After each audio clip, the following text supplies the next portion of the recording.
Bom dia, graça e paz, mais um dia de pão diário. Vamos falar sobre a Epístola aos Romanos, capítulo 1, versículo 26 e 27. Nós estamos falando sobre a ira de Deus contra os que não têm fé, utilizando a tradução de King James. Versículo 26 e versículo 27. E por essa razão Deus os entregou a paixões vergonhosas. Até suas mulheres trocaram suas relações sexuais naturais por outras contrárias à natureza. 27. De qual modo os homens também abandonaram as relações sexuais naturais com suas mulheres e se inflamaram de desejo sensual uns pelos outros. Deram então o início à sucessão de atos indecentes, homens com homens, e por isso receberam em si mesmos o castigo que a sua perversão requereu. Amados, o apóstolo Paulo ele traz de forma bem explícita a respeito sobre tais pecados. O modo natural de suas relações íntimas ou contrário à sua natureza. O comentarista diz assim o seguinte: um dos efeitos do afastamento da adoração ao Criador foi a perversão da moralidade sexual básica, com evidência na homossexualidade. O homossexualismo apareceu em vários contextos nas antigas culturas gentílicas. Porém, essa frequência não indica que ela seja algo natural. Ao contrário, as Escrituras consideram todos os atos homossexuais como pecaminosos e contra a ordem natural da criação. Levítico 18, 22. A consequência desse pecado é a degradação do corpo, versículo 24, que nós vimos aqui em Romanos. A desintegração daquilo que é verdadeiramente natural, versículo 26.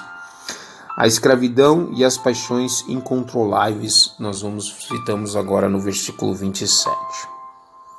Amados, nós precisamos entender que a questão da homossexualidade é um pecado como qualquer outro, certo? Não há diferença entre o pecado de adultério e o pecado da homossexualidade.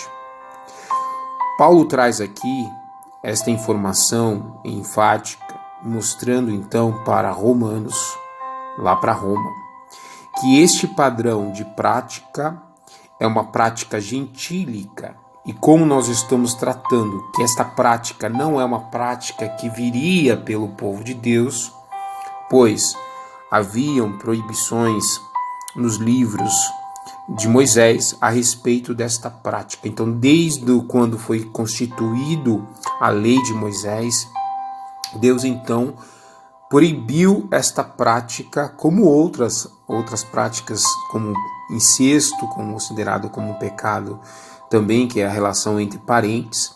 Literalmente, nós vemos então que Deus colocou um padrão, e isso não era permitido no meio do povo de Deus. Mas era uma prática comum aos gentios.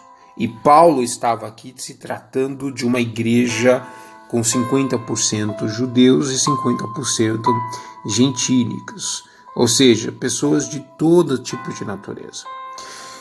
E o apóstolo Paulo, então, ele traz de forma clara e objetiva que Deus entregou as paixões vergonhosas, né? Eu vou ler o texto direitinho para a gente ver direitinho, versículo 26.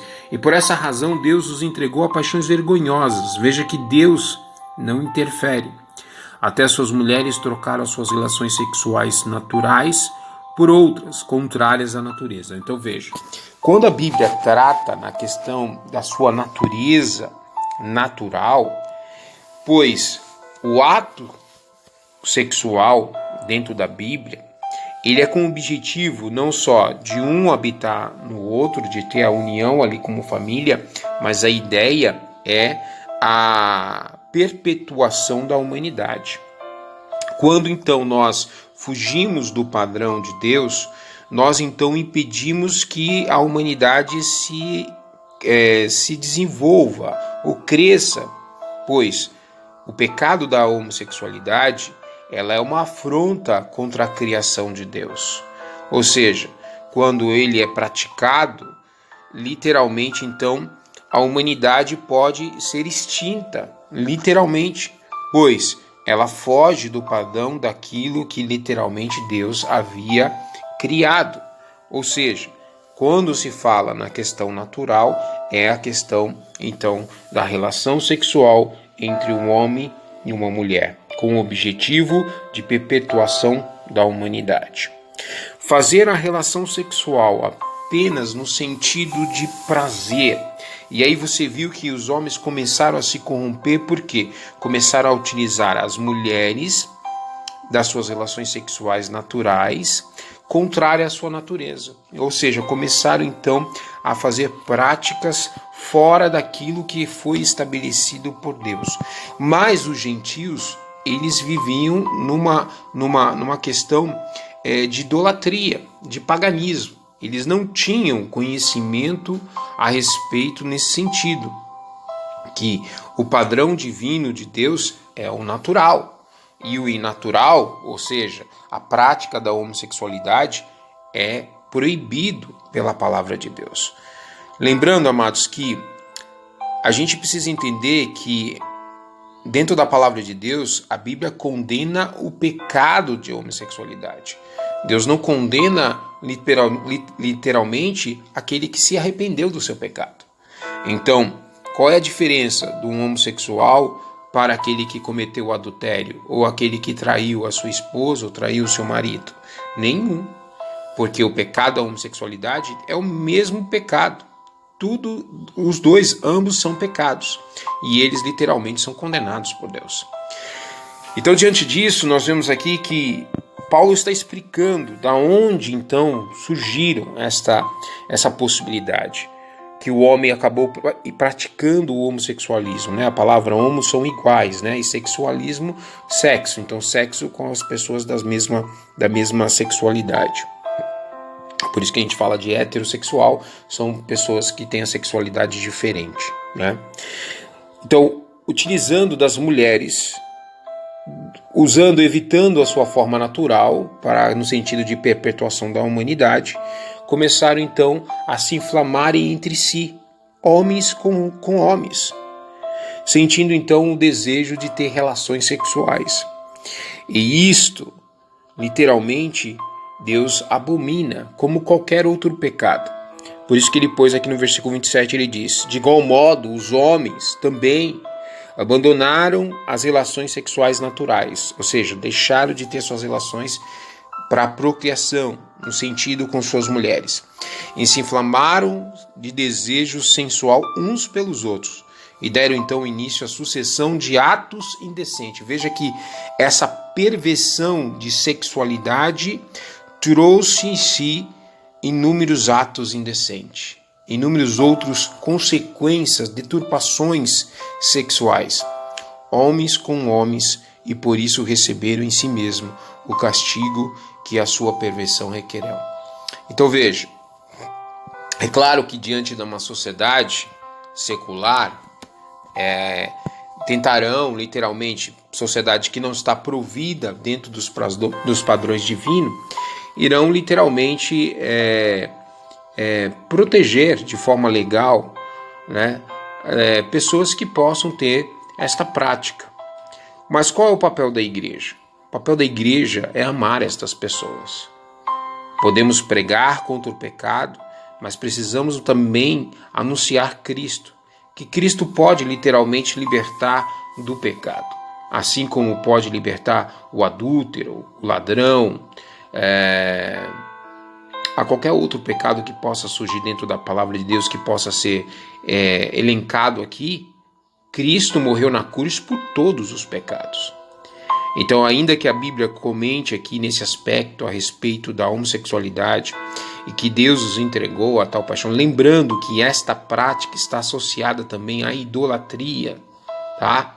Ela está associada à idolatria, porque aí haveriam cultos pagãos onde haviam orgias sexuais, E nisso envolvia de tudo, era uma bagunça, literalmente. Havia uma perversão terrível entre os gentios nesse sentido. Então Deus literalmente abomina o pecado, seja ele qual for, seja ele a homossexualidade, seja ele o pecado de adultério ou fornicação, qualquer outro pecado. Deus abomina o pecado. Mas isso não nos dá o direito de tratar as pessoas de forma ríspida, desrespeitar as pessoas. Elas são livres, como o próprio Deus diz aqui, e entrega elas aos seus próprios sentimentos e às suas próprias vontades. É que diante da palavra de Deus, para aqueles que literalmente não se arrependeram, eles têm então um juízo de Deus. Esse juízo de Deus não é só para o homossexual, mas também para o adúltero, para o ladrão, para o homicida, para o bêbado, para o glutão. Tem tantos outros pecados aqui que a Bíblia elenca, que eles têm o mesmo nível. Pecado é pecado, não muda. O salário do pecado é a morte. E diante disso nós vemos então essa necessidade que o apóstolo Paulo então expõe de forma bem clara. Ele não quer deixar dúvida. Para quê? Para que a igreja não tenha esta prática. Então era uma igreja que era formada por judeus, eles sabiam que tinham as leis que não permitia, que Deus não permitia essa prática. Mas haviam irmãos gentios que vinham de outras culturas e que na verdade podiam ter esta prática.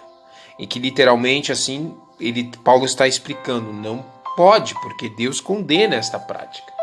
Então aí nós vamos ver todo o processo. O apóstolo Paulo vai explicar detalhadamente o processo da salvação e da justificação. Mas o apóstolo Paulo faz a questão de deixar bem explícito a questão do pecado gentílico associado à idolatria e à perversão da humanidade, tá? Então, assim, é uma forma, dentro do contexto atual que nós vivemos,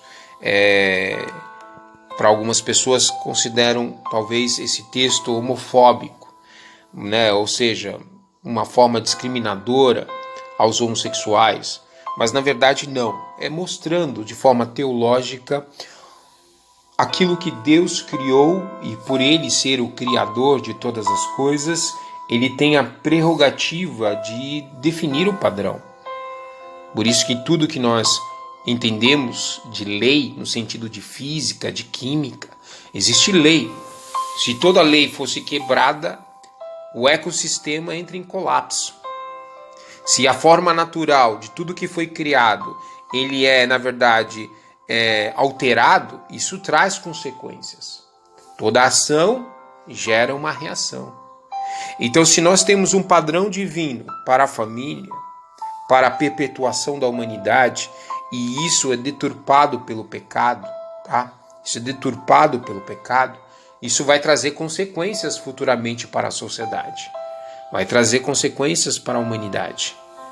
Nós mexemos naquilo que era natural para viver o prazer, a prática, que literalmente Deus condena. Seja ele o adultério, seja ele a homossexualidade. Mas nós, como igreja, precisamos amar as pessoas. Nosso objetivo não é apontar o pecado das pessoas, mas é ter a boa notícia para elas a respeito de Cristo. Jesus Cristo morreu na cruz pelo homossexual também.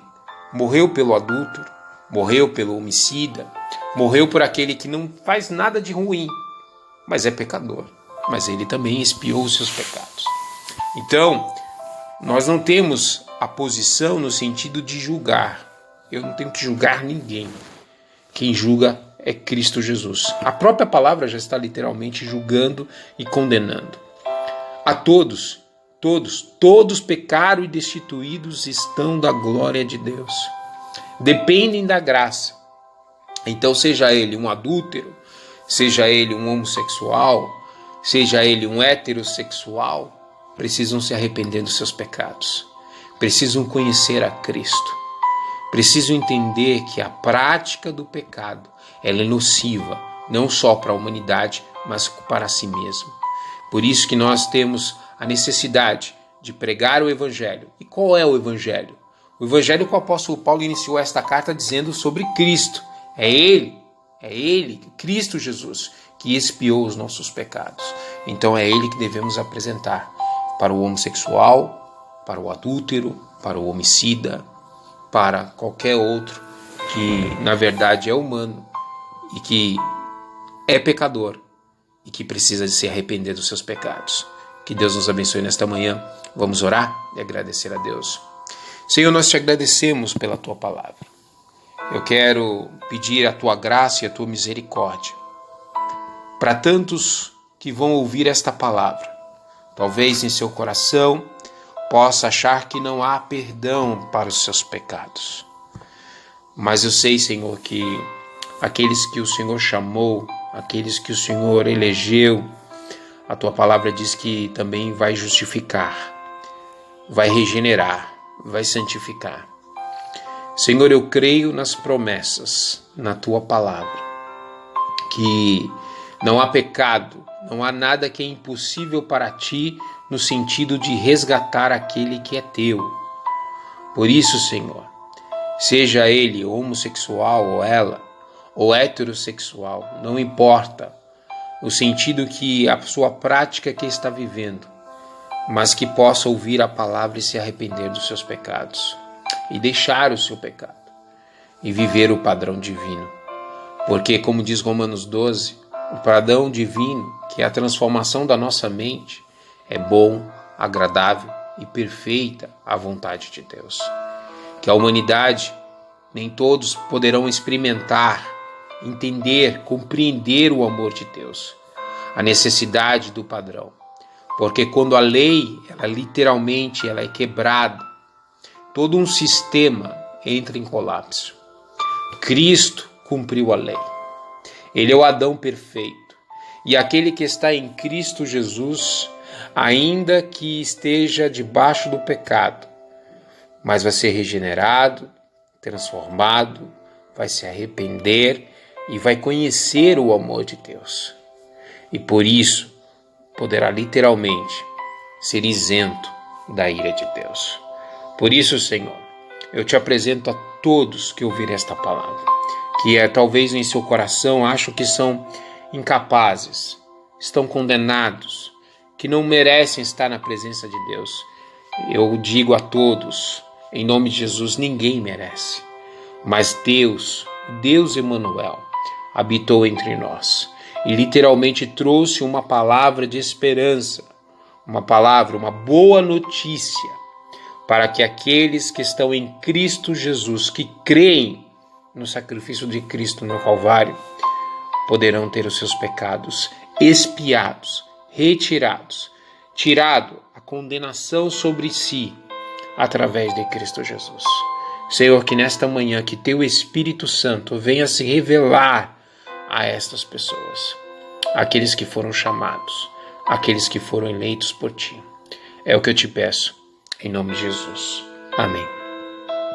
Que o amor de Deus, a graça do nosso Senhor e Salvador Jesus Cristo sejam com todos e todos digam amém. Deus te abençoe. Um bom dia. Paz.